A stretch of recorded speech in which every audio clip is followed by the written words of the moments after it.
Setelah kami diantar ke kamar penginapan, kami terbagi menjadi 2 kamar. Aku berdua dengan Iqbal, sedangkan Rido, Daniel dan Panji di kamar lain. Kemudian, kami dijaga oleh polisi di depan pintu. Aku bangun pagi karena kebelet kencing. Aku langsung ke kamar mandi yang ada di dalam kamar itu. Setelah itu, aku cuci muka dan gosok gigi dengan fasilitas yang sudah disediakan di sana. Aku memandang ke cermin untuk melihat wajahku, dan memang benar-benar tidak ada perubahan atau tanda-tanda penuaan sama sekali. Memang, mustahil rasanya yang pergi ke kampung itu cuma 3 hari tetapi kembali ternyata sudah 12 tahun lamanya. Di saat aku memandang ke cermin di kamar mandi itu, tiba-tiba muncul sosok kakek berbadan ular yang mengejarku sama Rido waktu di tebing itu. Aku ketakutan melihatnya di dalam cermin. Seketika, aku berlari dan akan meninggalkan kamar mandi itu, tetapi pintu kamar mandi itu terkunci. "Kamu jangan panik. Aku datang ke sini atas perintah Dewi Anjani," katanya dengan nada seram. Aku seketika itu berteriak minta tolong sekeras-kerasnya, tetapi tidak ada yang mendengar. Aku kemudian mendobrak pintu itu. Seketika aku langsung terbangun. Ternyata itu hanyalah mimpi yang terasa sangat nyata. "Iqbal, kamu kenapa, Ron?" Katanya, "Kamu mimpi apa sampai berteriak sambil tidur?" "Aku hanya mimpi ya." Nafasku terengah-engah. Dengan aku yang berteriak itu, seketika polisi yang di luar kemudian masuk ke dalam. "Polisi, ada apa?" "Aku hanya mimpi, Pak. Gak apa-apa kok." "Polisi, beneran? Kalau ada apa-apa segera panggil kami ya," katanya. "Iqbal, iya Pak." "Polisi, baiklah, kalian mandi saja dulu ya. Nanti kalian sarapan di kantor TNGA sama kayak kemarin." "Aku, baik Pak." Aku kemudian beranjak dari tempat tidur. "Aku mandi duluan ya, Bal," kataku kepada Iqbal. "Oke Ron, duluan aja," kata Iqbal. Aku kemudian masuk ke kamar mandi. Aku langsung memandang cermin itu. Aku takut yang aku mimpikan itu bakalan jadi kenyataan. Kemudian aku langsung mandi. Rasanya segar banget karena sudah 5 hari tidak mandi. Aku lihat merek sabun yang tidak pernah aku lihat sama sekali. Sabunnya seperti sabun cuci piring yang cair. Biasanya kan sabun itu seperti batangan. Setelah mandi, aku langsung keluar dari kamar mandi itu tanpa berlama-lama di sana. Aku takut bakalan ada sosok yang keluar dari cermin seperti dalam mimpiku. Aku, "Bal, giliran kamu mandi, aku sudah selesai nih." "Iqbal, cepet banget Ron, kamu gak pakai sabun ya?" Aku, "Pakai dong, tapi sabunnya encer, gak kayak biasanya yang padat." "Iqbal, masa sih? Tapi bisa dipakai kan?" Aku, "Iya bisa kok, wangi banget juga." Kemudian aku mengganti baju yang bersih yang sudah disediakan oleh petugas itu. Bajunya seperti baju pasien, sama juga dengan yang Iqbal punya. Sepertinya bajunya memang sama semua. Sambil mengganti baju, aku mengingat kembali mimpiku yang katanya kakek itu datang atas perintah Ratu Dewi Anjani. Apa maksud dari mimpi itu? Sepertinya ada pesan di dalam mimpi itu. Kemudian, aku duduk kembali di tempat tidur itu sambil menunggu Iqbal selesai mandi. Setelah Iqbal selesai mandi dan mengganti baju, Kami berdua langsung keluar dan disambut oleh polisi yang ada di depan pintu. Aku melihat ramai sekali orang-orang di luar, seperti dengan menonton pertunjukan. Sepertinya pendakian gunung itu juga ditutup karena keramaian itu. Selang beberapa saat, Ridho, Daniel, dan Panji juga keluar. Kami semua kemudian diarahkan ke dalam kantor TNGS itu dengan pengawalan polisi. Setelah masuk ke dalam, kami sudah disediakan sarapan pagi yang kelihatannya sangat enak. Kemudian kami makan. Tiba-tiba, Pak pemandu itu juga datang bersama para dokter yang kemarin. Setelah makan, kami semua kembali diarahkan ke dalam ruangan yang kemarin. Pak Abdul, kalau sudah selesai makan, kita lanjutkan yang kemarin ya, kata Kepala Taman Nasional Gunung Samalas itu. Kami semua, baik Pak. Di dalam ruangan, kami kembali disuruh menceritakan semua yang terjadi dengan direkam kamera seperti yang kemarin. Aku kemudian menceritakan seluruhnya, sampai kami bertemu dengan Pak pemandu itu. Panji, Pak, keluarga kita sudah dihubungi kan? Kenapa kok gak ada yang datang? Polisi, sudah kok. Mungkin sekarang sedang di perjalanan. Mungkin terkena macet di jalan. Kalian lihat, kamu di luar banyak sekali orang-orang yang datang. Karena penasaran kepada kalian yang pulang setelah 12 tahun menghilang. Ridho, iya Pak, kami lihat. Polisi, nanti kalau keluarga sudah sampai di sini, kami langsung kabari kok. Dokter Hadi, baik, kita lanjutkan ya. Belum sempat Dokter Hadi melanjutkan pembicaraan, tiba-tiba seseorang masuk ke dalam dan melapor kepada Pak polisi. Pak, sudah sampai. Katanya, baik, arahkan mereka semua untuk masuk ke dalam kantor, kata Pak polisi. Polisi, baik, keluarga kalian sudah sampai. Kalian bisa menemuinya, tapi kalian harus menerima kenyataan ya. Bila keluarga kalian masih ada atau tidak. Tidak berkata-kata lagi, kami semua langsung berdiri dan segera berjalan ke pintu. Iqbal yang paling tidak sabaran, dia langsung berlari sambil menangis. Ibu! Aku keluar dan mencari kedua orang tuaku. Tiba-tiba, datang orang tua yang langsung berlari ke arahku dan memelukku dengan erat sambil menangis. Ternyata, itu adalah kedua orang tuaku yang sudah berbeda wajahnya dengan yang terakhir kali aku lihat pada saat berangkat mendaki. Tiba-tiba, di belakang orang tuaku juga ada seorang gadis, sepertinya seusiaku yang tiba-tiba menangis memanggilku kakak. Aku, Bu, ini siapa?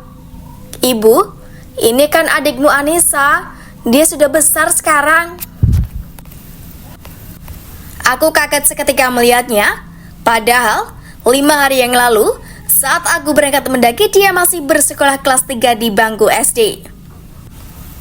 Sekarang, dia sudah tumbuh remaja dan menyamai usiaku sekarang. Aku, bener ini Melisa Bu, Pak. Bapak, iya nak, dia adikmu. Melisa, kakak kemana aja? Kenapa kakak baru pulang sekarang? Sambil menangis. Ibu, iya nak, kamu kemana saja? Apa yang terjadi sama kamu? Kenapa wajah kamu tidak berubah nak? Aku tersesat di gunung itu Bu. Panjang ceritanya. Nanti bapak sama ibu dijelaskan sama petugas di sini ya. Bapak, iya nak. Yang penting kamu sudah kembali dengan selamat nak, kata bapakku. Aku, iya sudah jangan menangis lagi ya. Sekarang aku sudah pulang. Kita kembali lagi ke kehidupan biasa ya. Ibu, tapi bagaimana dengan wajah kamu nak? Kamu bahkan tidak menua sama sekali. Aku, Iya, tidak apa-apa, Bu. Walaupun wajahku seperti ini, aku masih tetap dikatakan normal kok, kata dokter. Oh iya, gimana kuliah aku, Bu? Sebentar lagi aku wisuda, Bu. Skripsiku hampir selesai. Bapak, buku-buku kamu, tugas kuliah kamu masih kami simpan di rumah, Nak. Pihak kampus memberikan gelar sarjana kepada kalian bertiga, temanmu, Daniel, dan Rido juga. Sebagai tanda penghormatan. Aku, wah, yang bener, Pak. Berarti aku sudah bergelar SH ya, Pak, sekarang. Ibu, iya, Nak. Tapi dulu itu percuma, Nak. Kami diundang ke acara wisuda di kampusmu untuk menerima ijazah kamu. Tapi kami tidak mau datang karena kami sangat sedih kehilangan kamu. Aku, jadi begitu ya, Bu? Iya, nggak apa-apa deh. Nanti aku datang ke kampus. Oh iya, Melisa kuliah di mana sekarang? Bapak, adikmu kuliah di universitas yang sama dengan kamu, Nak. Adikmu mengambil jurusan hukum juga. Melisa?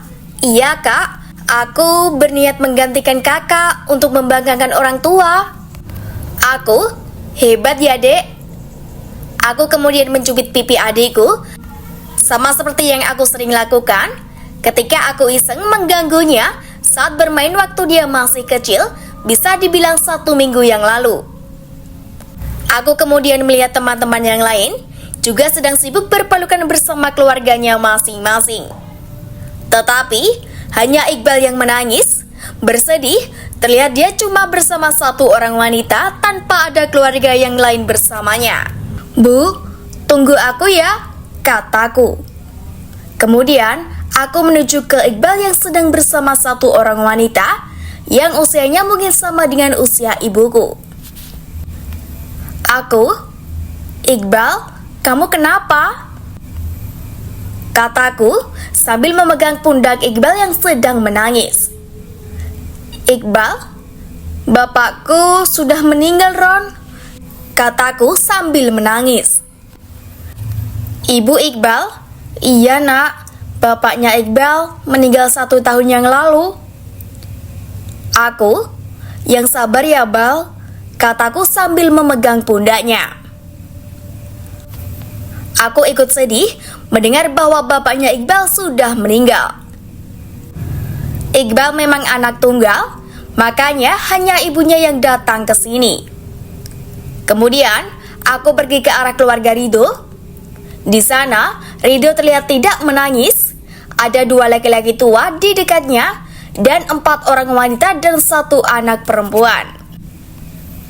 Aku, Rido, keluarga kamu baik-baik saja kan? Kataku. Rido, iya, Ron, alhamdulillah. Keluarga aku masih lengkap. Nih, kenalin adik bapakku dan bibiku. Kalau orang tuaku kamu sudah kenal kan? Sambil menunjuk ke arahnya. Aku kemudian menjabat tangannya. Aku, iya, masih kok. Walaupun sekarang sudah terlihat tua, alhamdulillah masih sehat semua ya, Do, kataku.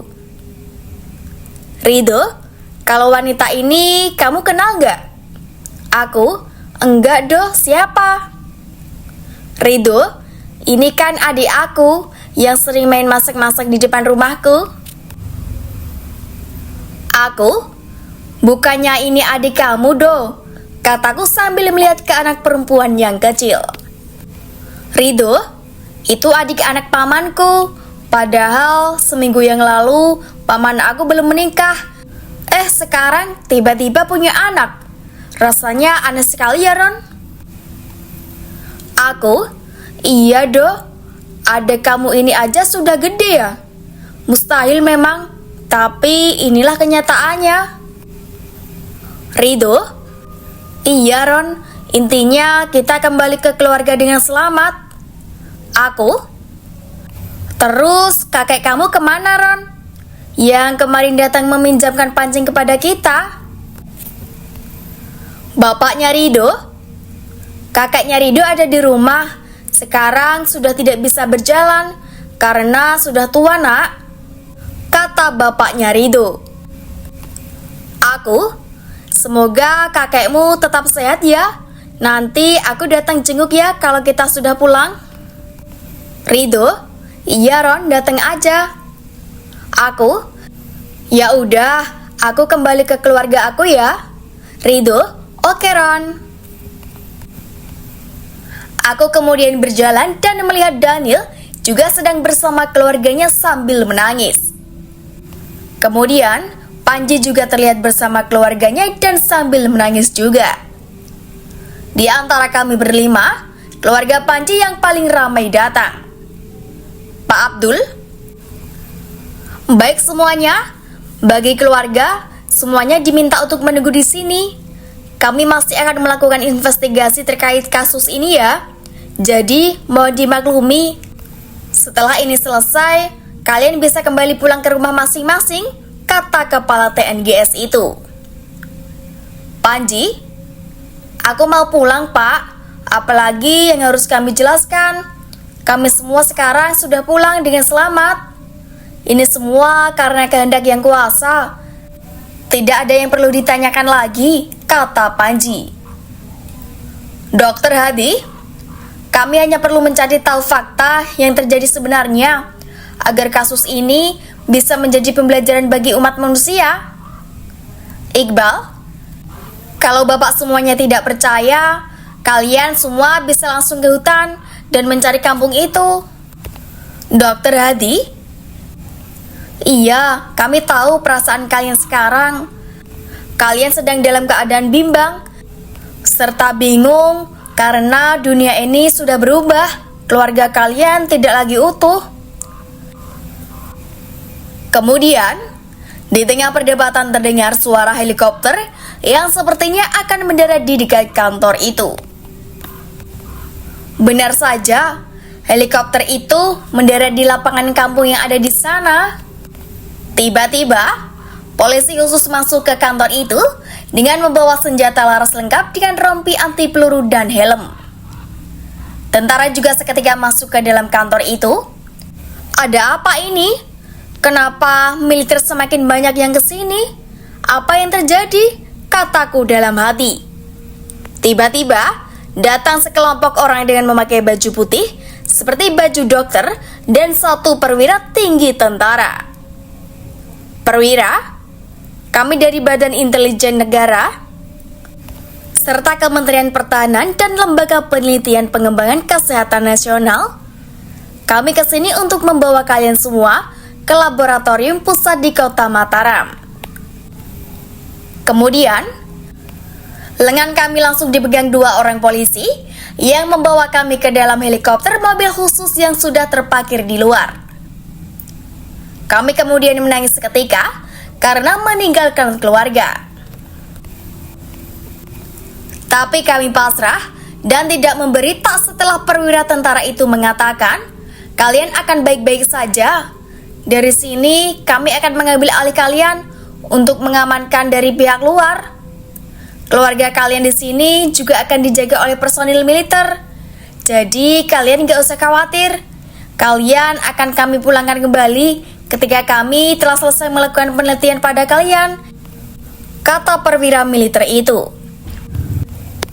Tetapi di sini Panji tetap memberi, tidak mau ikut bersama para aparat. Tetapi Panji tetap dipaksa dan diseret. Aku lihat peralatan pendakian kami, barang-barang kami semua yang kami bawa mendaki diambil juga oleh Badan Intelijen Negara. Setelah kami masuk ke dalam mobil khusus yang dijaga ketat itu, kami dibawa menuju ke Kota Mataram yang merupakan ibu kota dari Provinsi NTB. Di perjalanan itu, aku bersama Ridho, sedangkan Daniel bersama Iqbal, dan Panji sendirian karena dia selalu memberontak sehingga dijaga ketat oleh petugas. Di dalam mobil itu seperti mobil penelitian dengan peralatan canggih di dalamnya yang tidak pernah kami lihat sama sekali. Sepertinya mobil itu milik Kementerian Pertahanan karena dinding mobil itu sangat tebal dan anti peluru. Kami di perjalanan lebih dari 2 jam karena jaraknya memang cukup jauh. Di samping aku, ada militer yang menjagaku. Aku kemudian bertanya kepadanya, "Pak, kami semua akan baik-baik saja kan?" Militer, "Iya, kamu tenang saja. Jangan khawatir. Kalian di sini dilindungi negara." Aku, "Baiklah, Pak," kataku. Tak lama kemudian, aku ngantuk berat di dalam mobil itu dan tertidur di kursinya. Tiba-tiba, aku dibangunin oleh penjaga itu. "Bangun, Mas, udah sampai," katanya membangunkanku. Kemudian, mobil itu berhenti dan seketika pintunya dibuka dan kami semua dibawa masuk ke dalam kantor Kementerian Pertahanan. Kantor itu dijaga ketat oleh aparat negara. Setelah di dalam, kami langsung dimasukkan ke dalam ruangan terpisah. Ruangan itu seperti penjara, tetapi di dalamnya sangat bagus. Ada kasur seperti kamar hotel. Aku, "Pak, apa kami di penjara?" kataku kepada petugas. "Petugas, ini demi kebaikan kalian." Kemudian mereka pergi dan mengunci pintu dari luar. Aku kemudian duduk di kasur itu dan merebahkan badanku. Rasanya nyaman sekali. Kemudian, aku sangat penasaran dengan layar tipis yang ditaruh di atas meja. Setelah aku amati baik-baik, itu seperti layar TV. Kemudian, aku menekan tombolnya dan benar saja itu adalah TV. Seumur hidupku, baru pertama aku melihat TV setipis ini. Layarnya sangat besar, membuatku langsung ingin menonton film. Aku kemudian melihat-lihat saluran channel TV-nya.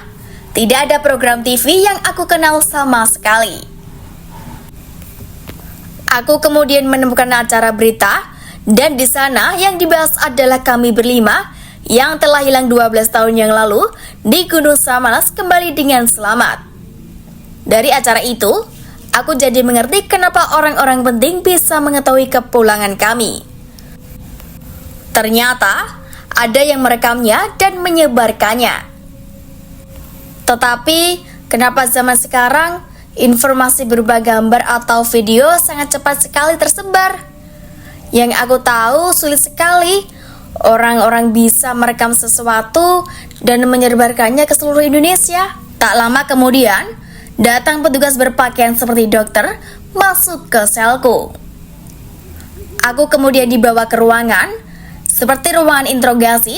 Di ruangan itu cuma ada 1 kursi dan 1 orang duduk di sana. Aku kemudian disuruh duduk oleh petugas itu dan berhadapan langsung dengan orang yang duduk di depanku. Orang itu sepertinya dokter atau ilmuwan yang penasaran kepadaku. "Kamu tenang saja ya, kami tidak jahat. Kami hanya ingin mengetahui apa yang terjadi, itu saja," katanya. Aku, "Baik, Pak. Oh iya, nama saya Dr. Bastian dari Lembaga Penelitian Pengembangan dan Kesehatan Nasional atau LPPK," katanya. Aku, "Iya, Pak, saya Roni." "Dr. Bastian, kami ingin tahu apa yang terjadi selama kalian hilang selama 12 tahun di gunung itu dan kembali dengan selamat tanpa ada perubahan fisik." Lagi-lagi, hal yang sama ditanyakan oleh orang-orang ini. Aku sedikit kesal karena itu terus yang ditanyakan. "Dr. Bastian, bisakah kamu menceritakan semuanya dari awal sampai kalian bisa kembali pulang?" katanya sambil mulai mengeluarkan buku dan sebuah pena. Kemudian, petugas juga memberikan aku air minum dan ditaruh di atas meja. Aku, "Iya, Pak, saya akan menceritakannya." Ruangan itu sepertinya juga sudah ada kamera CCTV yang merekam percakapanku. Aku kemudian mulai bercerita kembali semuanya sampai aku kembali ke gerbang pendakian itu. Lagi dan lagi, dokter itu menanyakan masalah teknologi atau mesin apa yang kami temukan di sana. Aku menjawab, tidak ada mesin yang kami temui, hanya mesin speaker musola itu saja. Dokter Sebastian, ada kemungkinan kalian itu bisa masuk ke alam sana dengan teknologi canggih. Mungkin itu dari dunia luar. Saya tidak tahu masalah itu, Pak. Dokter Bastian, jujur saja, kami ingin tahu teknologi apa itu yang bisa membuat kalian tidak berubah selama 12 tahun lamanya. Dengan kata-kata itu, aku jadi tahu karena mereka semua tidak percaya dengan kampung gaib itu. Mereka tidak pernah percaya tentang supranatural atau alam gaib. Mereka hanya percaya teknologi. Itulah sebabnya mereka mengira kita menggunakan mesin sejenis mesin waktu. Dokter Bastian, baiklah, kalau cuma itu hal yang bisa kamu ceritakan, kamu bisa kembali ke ruangan kamu, katanya. Kemudian, petugas masuk dan membawaku kembali ke ruanganku. Aku kembali masuk ke ruanganku. Aku kemudian masuk ke ruanganku. Dari luar dalam terdengar suara Panji yang berteriak. Sepertinya dia juga sedang dibawa untuk diinterogasi. Tapi aku tidak bisa apa-apa dari sana. Aku ingin keluar untuk melihat Panji, tapi tidak bisa karena dilarang oleh penjaga. Karena tidak ada yang aku kerjakan, aku kemudian tidur di atas kasur itu. Setelah beberapa jam aku tidur, tiba-tiba petugas datang mengantarkanku makanan. Aku kemudian bertanya ke petugas itu, apa yang terjadi dengan teman-temanku. Tetapi, dia hanya tersenyum dan berkata, "Sudah, kamu makan saja ya. Kawan kamu juga sedang makan kok." Kemudian aku juga makan. Setelah selesai makan, aku kembali dipanggil oleh petugas dan masuk ke ruangan interogasi itu lagi. Aku ditanya dengan pertanyaan yang sama seperti tadi. Aku kembali menceritakannya. Setelah itu, aku dikembalikan ke ruangan itu lagi. Sampai malam hari, aku tetap dikurung di sana. Aku sambil menonton TV untuk menghilangkan kebosanan sampai larut malam. Tiba-tiba, aku tertidur dan terbangun oleh dua penjaga yang membangunkanku. Ternyata, itu adalah sarapan pagi. Kemudian, aku pergi ke kamar mandi yang ada di dalam ruangan itu untuk mandi. Setelah mandi, aku kemudian makan. Setelah makan, aku kembali dipanggil ke ruangan interogasi dan ditanya pertanyaan yang sama lagi. Aku sangat bingung, kenapa mereka menanyakan hal yang sama lagi, padahal sudah beberapa kali aku ceritakan. Setelah menceritakannya, aku kembali ke dalam ruanganku lagi. Di waktu siang, aku kembali diantarkan makanan oleh petugas, dan setelah itu, aku kembali dibawa ke ruangan interogasi. Aku tidak menunggu ditanya, dan langsung menceritakan semuanya. Kegiatan itu terus dilakukan selama 3 hari di sana. Kemudian, di hari keempat selesai makan pagi, aku kemudian dibawa ke ruangan itu lagi. Aku berniat langsung bercerita tanpa ditanya. Tiba-tiba, Dokter Bastian berkata, "Sudah, jangan bercerita lagi. Kamu sekarang akan dibawa ke ruangan Dokter Hadi.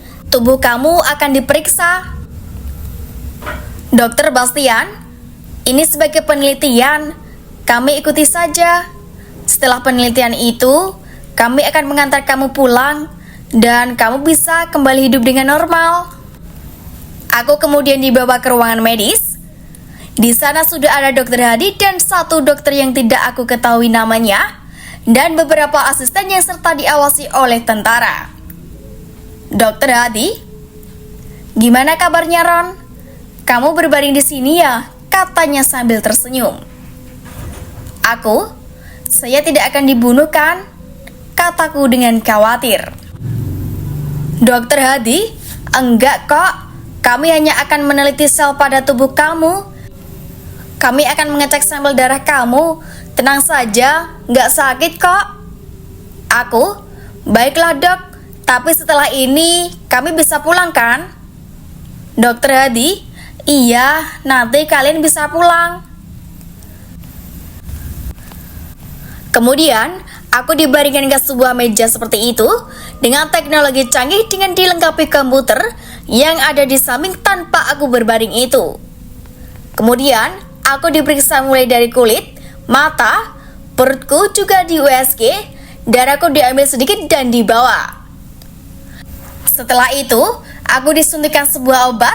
Seketika itu, aku kehilangan kesadaran dan terbangun di malam hari di sebuah ruangan. Dokter Bastian, tenang saja, kamu masih bersama kami. Itu teman-teman kalian juga masih tidur. Aku, sudah berapa lama aku tertidur dok? Dokter Bastian, sudah 3 hari. Aku kemudian melihat ke kiri dan ke kanan. Ada Daniel, Rido, Iqbal dan Panji juga masih tertidur. Ternyata mereka berempat juga sudah diteliti oleh dokter-dokter yang ada di sini. Aku, jadi kapan kami bisa pulang dok? Dokter Bastian, setelah kalian semua sadar. Aku, baiklah pak. Aku kembali tiduran di ranjang itu sambil memikirkan apakah yang terjadi selama aku tertidur selama 3 hari kemarin. Apa dokter ini melakukan sesuatu pada tubuh kami? Kemudian, tak lama kemudian Rido terbangun. Rido, aku di mana? Aku, kamu sudah bangun do. Kamu tenang aja, kita di tempat yang aman kok. Tapi tunggu dulu. Kemudian, Panji terbangun, disusul juga dengan Daniel dan Iqbal. Setelah kami semua terbangun, kami semua dikawal ke ruangan yang tertutup rapat dan hanya satu orang di sana, yaitu perwira militer yang kemarin. Perwira, kalian semua duduk. Kami semua kemudian duduk di kursi yang sudah ada di sana. Perwira, kalian semua sudah menjalani pengecekan kesehatan dan mengenai cerita kalian yang sekarang tidak mengalami perubahan fisik setelah 12 tahun lamanya menghilang. Kalian rahasiakan dari orang-orang, katanya dengan tegas. Rido, kenapa pak harus dirahasiakan? Perwira, kalian harus merahasiakannya. Apapun yang terjadi, jangan pernah membocorkannya kepada orang lain. Aku, kan beritanya sudah tersebar pak. Saya sudah lihat di berita televisi kemarin. Perwira, kami telah menghapus semuanya dan membuat berita kalau itu sebuah cerita bohong atau hoaks. Identitas kalian juga sudah kami rubah semua, mulai dari nama dan umur kalian. Kami sudah memberikan nama yang baru kepada kalian. Ini KTP baru kalian, sambil memberikan KTP kepada kami masing-masing. Terlihat di sana perubahan pada nama dan tanggal lahir. Namaku dirubah menjadi Andi dan tanggal lahirku berubah menjadi tahun 1998 dengan tanggal lahir yang sama, hanya tahunnya yang dirubah. Aku, bagaimana dengan status kami, Pak? Kami bertiga ini sedang kuliah dan mengerjakan skripsi, sedangkan Panji bekerja di bengkel dan Iqbal sedang kursus mesin, kataku. Rido, iya Pak. Apa kami akan mengulang kuliah lagi, Pak? Daniel, aku nggak mengulang kuliah lagi. Harusnya kita kan sekarang mau wisuda di akhir tahun ini. Aku, oh iya Pak, sekarang kan tahun 2018, bulan apa?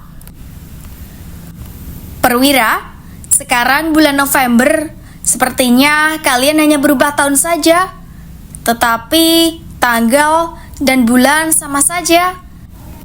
Itu yang kami temukan juga kemarin dari penelitian kami. Panji, jadi gimana Pak? Apa kami pulang ke rumah dengan keadaan nganggur? Perwira, kalian gak usah khawatir. Kalian bertiga bisa lanjut kuliah dan masuk ke semester akhir. Nanti tahun depan kalian bisa wisuda. Iqbal, terus saya dan Panji bagaimana? Perwira, kamu yang kursus bisa lanjut kursus. Nanti kami yang bayar biayanya. Kami cari tempat kursus pilihan kamu ya. Oh iya, untuk dokumen pribadi seperti ijazah ataupun akta kelahiran kalian, bila diminta nanti untuk pekerjaan, kalian serahkan dokumen kalian ini yang baru sambil menyerahkan kami masing-masing map.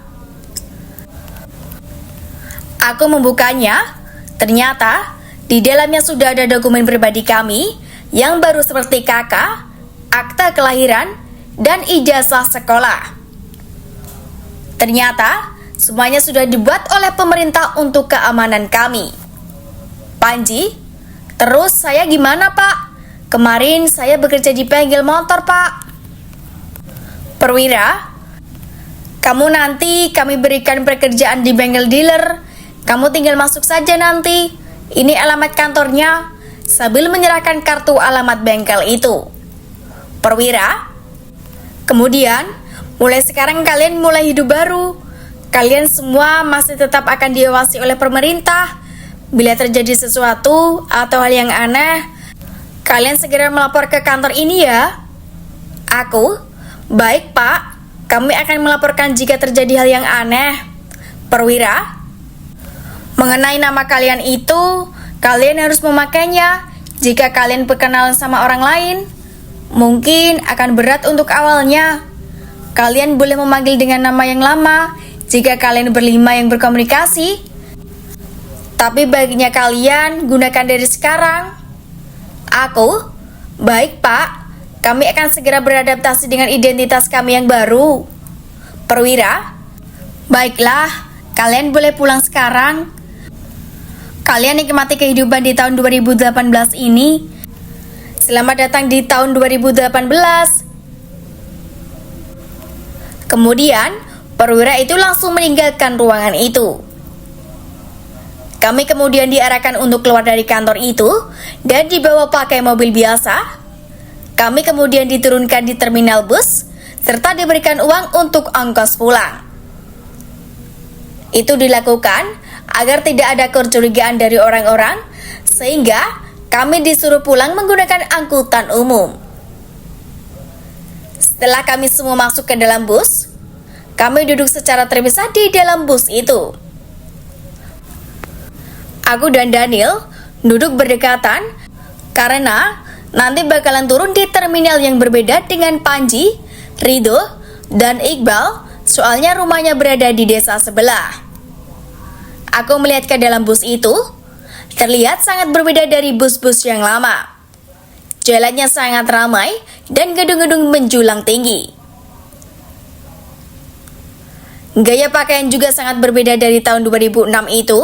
Ini memang namanya masa depan. Semua orang punya HP masing-masing yang sudah canggih dan besar. Aku dan Daniel hanya terdiam melihatnya.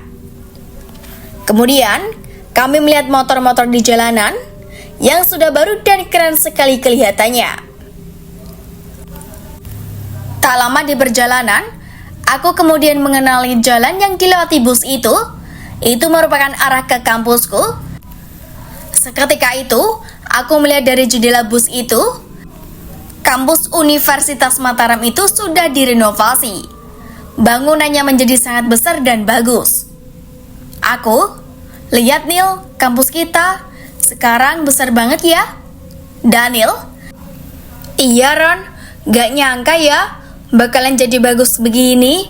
Aku gak sabar untuk masuk kuliah. Aku, gimana ya kabar teman-teman kita dulu? Apa mereka sudah bekerja semua ya? Pasti mereka sudah menikah dan punya anak. Daniel, mungkin saja begitu. Kan itu 12 tahun yang lalu. Mungkin aku juga bakalan menikah sekarang kalau tidak nggak pergi mendaki itu. Aku, Nil, udah jangan bahas itu lagi. Nanti didengar orang-orang. Kita juga harus pakai nama baru itu. Oh iya, nama baru kamu siapa, Nil? Daniel, nama baru aku jadi Denny. Kalau kamu, Ron? Nama aku berubah jadi Andi. Jadi, kamu, aku, Andi aja ya? Daniel, oke Andi, WKWKWK. Aku menoleh ke kursi sebelah kanan. Kebetulan, aku duduk bersama Daniel di kursi sebelah kiri. Di sana terlihat ada orang yang seolah melihat kita, tetapi pada saat aku menoleh ke arahnya, dia langsung memalingkan mukanya. Aku melihat orang itu dengan kumis tebal. Sepertinya aku pernah melihat orang itu, tapi lupa di mana. Sudahlah, aku tidak terlalu memikirkannya. Kemudian, tiba-tiba bus berhenti di terminal pertama. Penumpang pun turun sebagian. Aku lihat Ridho, Iqbal dan Panji ikut turun. Sambil jalan, Ridho melihat ke arah kami berdua. Duluan ya, Cok, katanya. Kemudian, bus berjalan lagi. Aku dan Daniel akan turun di pemberhentian berikutnya. Setelah beberapa menit, busnya sampai dan kami berdua langsung turun. Setelah turun, aku melihat orang dengan kumis tebal yang memandang kami berdua itu juga ikut turun. Dia langsung duduk di kursi halte bus. Kemudian, aku dan Daniel berjalan ke arah gang rumahku. Aku sempat tidak mengenali gang rumah itu, karena gang rumahku dulu jalannya masih tanah, dan di sepanjang pinggir jalan itu banyak pohon pisang. Sekarang, semuanya sudah berubah. Jalan yang rusak dulu, sekarang sudah diaspal, dan tempat pohon pisang itu sudah menjadi perumahan dan ruko. Apa ini gang rumah kita, Nil? Daniel, iya kayaknya. Itu masih ada tiang listrik di samping gang. Itu jadi penandanya. Bener juga katamu. Aku nggak ingat tiang listrik itu. Daniel, kamu mah cepat lupa. Gimana gak lupa?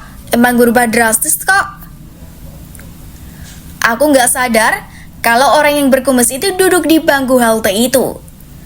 Dia sepertinya mendengarkan semua percakapan kami berdua. Kemudian, kami berdua menyeberang ke jalan dan masuk ke dalam gang itu. Setelah beberapa meter berjalan ke gang itu, aku menoleh ke belakang dan melihat kalau orang yang berkumis itu sepertinya berjalan juga di belakang kita berdua. Nil, kayaknya orang yang di belakang ini ngikutin kita deh. Daniel, masa sih? Iya Nil, tadi aku lihat dia di dalam bus juga. Daniel, mungkin rumahnya juga emang di kelurahan ini, Ron. Masa iya? Tapi masuk akal juga sih. Ayo cepat jalan deh. Aku udah gak sabar mau bertemu orang tuamu. Daniel, iya, aku gak sabar juga nih. Mau lihat rumahku, apa sudah berubah ya?